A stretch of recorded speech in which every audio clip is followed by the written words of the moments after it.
We're Crazy Guys Productions. I'm Thomas. I'm Danny.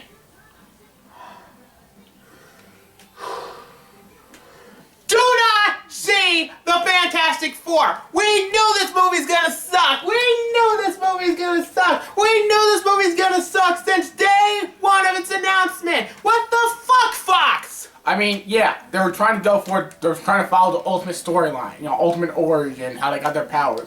Yeah, I can understand that. You only do the same origin so many times. But that's all they did. They only showed how they got their powers.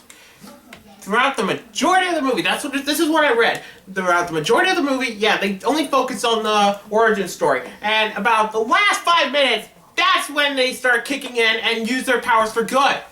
But It's 2004 all over again. Or Or was it 2002? I don't. Doesn't matter. But look, early 2000 Fantastic Four. Look, you don't have to compare that. I mean, let me just say this.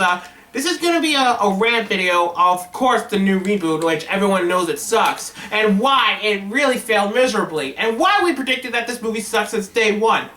Alright, let's start off with Johnny Storm. He's played by Michael B. Jordan. He's a decent actor, he's fine, but this is small. We're not going to be racist, but if you really want a character from the comic book world, you have to keep the race just like in the comic book. But if you want to change the race in the comic book, you could do that. But like say, let me give it Because it's the original source material. Yeah, of course, stick to the original source material. Let me give an example, like in Teenage Mutant Ninja Turtles, when they changed Baxter Stockman. He was a black guy in the comics, but in the 80s cartoon they changed him to white.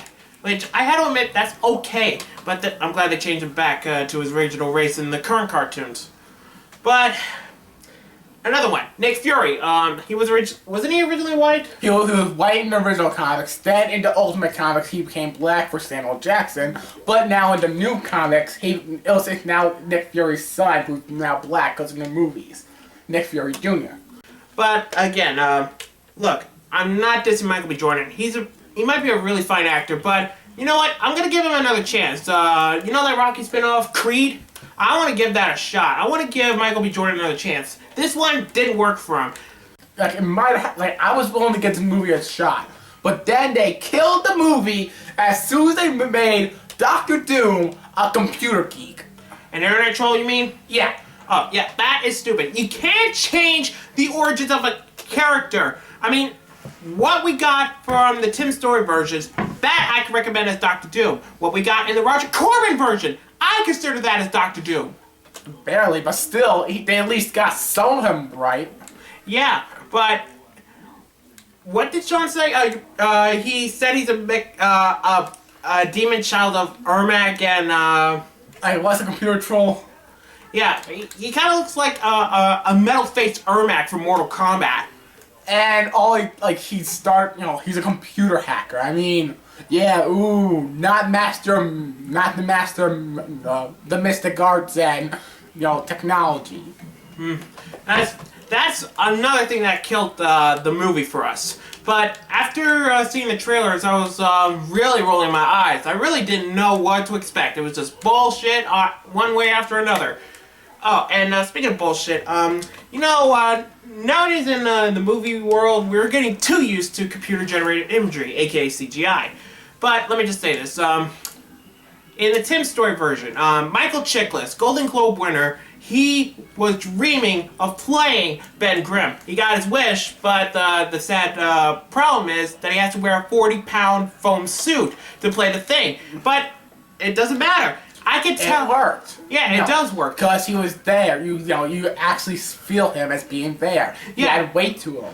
Yeah, I can see that he's there because the Thing looks practical. But what happened to the background? Like for example, different movies of Fast Four, Garfield, like the live action Garfield movie. Oh. The puffball of air. Just the puffball of air. Just.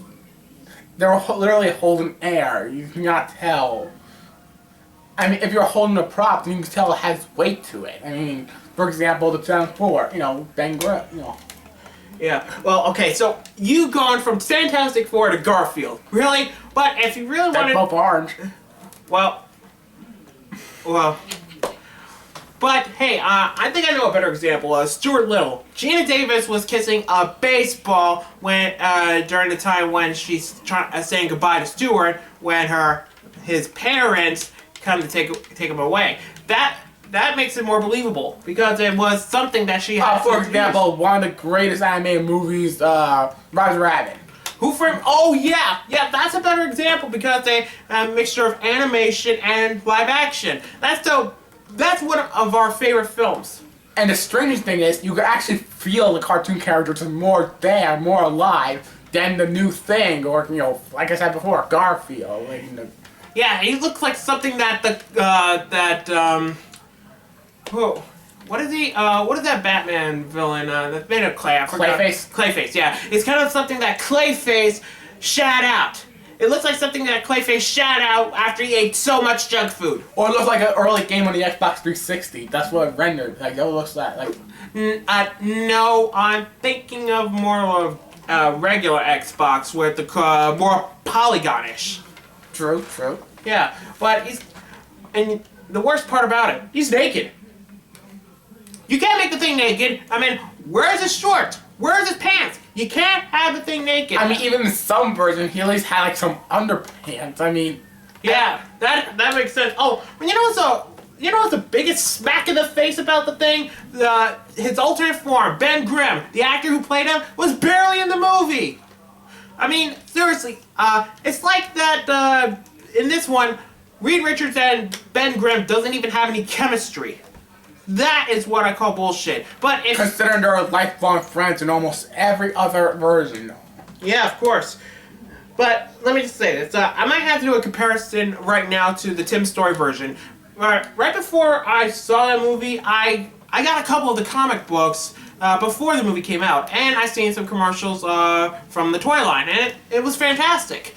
Just like, no pun intended, okay? It's just like what I was predicting. It looks really cool. It introduced me to the characters, it showed me what their powers are about, and of course, it got me pumped up for the movie. Sorry to interrupt you, but speaking of powers, changing the names of the powers. For example, Reed Richards stretching, his skin being made of, what? Rubber. Is now he's warping the dimensions around him, warping the atom, like making mini black holes or some scientific mumble jump like that.